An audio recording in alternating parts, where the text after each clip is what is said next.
Hello guys, today I'm going to tell you about that how to buy and sell Superb token.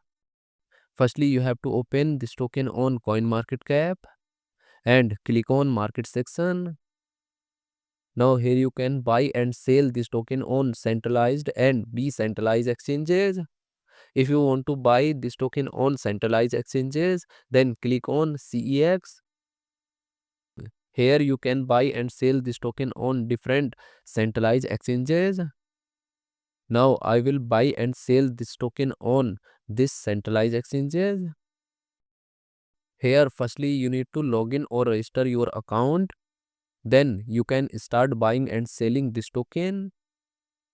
So if you want to buy and sell this token on decentralized exchanges, then click on DEX.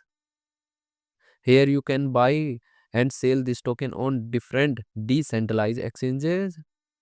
Now I will buy and sell this token on this decentralized exchanges. Then click on this pair.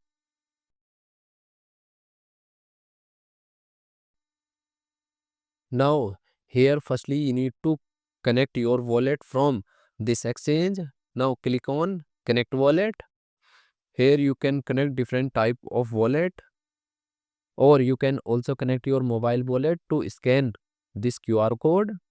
After connect wallet, then you need to receive or buy USDT in your wallet, and here you will enter number of USDT coin that you have, and finally you will confirm the transactions. Then you will receive this token in your wallet. And if you want to sell this token on this decentralized exchanges, then click on this arrow, and again you need to connect your wallet or mobile wallet from this exchange, and here you will enter number of tokens that you have, and finally you will confirm the transaction. Then you will receive USDT in exchange of this token. So in this way you can buy and sell this token on centralized and decentralized exchanges. So guys, in this video I have only shared technical process about buying, not financial advice. Thanks for watching.